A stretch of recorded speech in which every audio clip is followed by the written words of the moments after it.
Hola, mi nombre es Mark Feldman y esto es periodismo en una universidad y cultura mexicana. Mi escuela es la Universidad Panamericana en México. Fue fundada en 2967. Es 4 campuses y 12,000 estudiantes y 33 mejores, a.k.a. grados. La Universidad de Panamericana ofrece periodismo el campus de Guadalajara.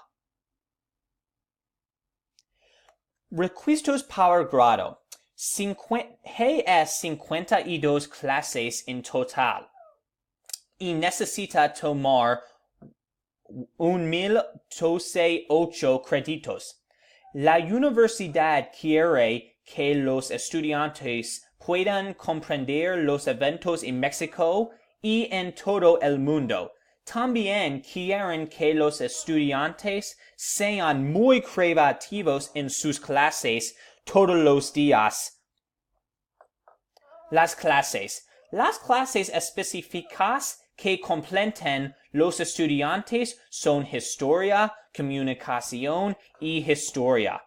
Estas son las 3 grandes categorías que las clases están bajo para el grado. La historia y comunicación y periodismo son muy importantes para los estudiantes gradúan. ¿Cuánto tiempo? La Universidad Panamericana en México y especialmente el periodismo en Guadalajara es 8 semestres y 4 años es ideal.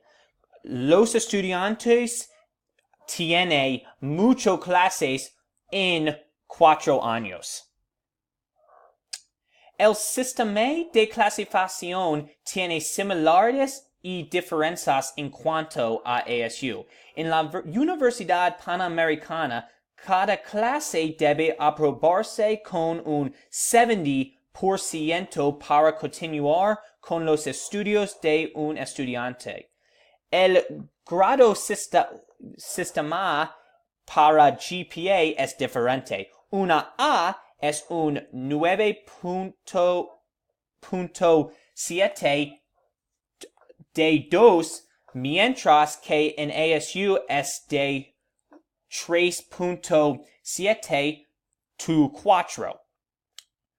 Universidades mexicanas utilizan una escala de calificación de 10 puntos. En las clases individuales es lo mismo que ASU porque un 97 es un A o un 87-90 es un B+.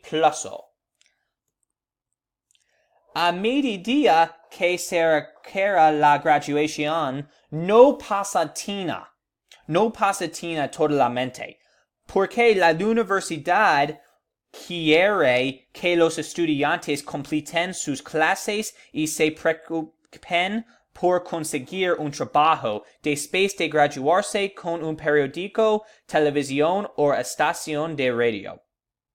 Finalmente, un pequeño famosa persona, César Nava Vázquez, graduó en la universidad. Él es representante para la Ciudad de México. La Universidad Panamericana tiene un lema que quieren que todos los estudiantes sepan muy pequeño la salir mato. Es decir información de manera responsable. Señor Profesor Elias, es Universidad Panamericana para Periodismo. Adiós y hasta miércoles.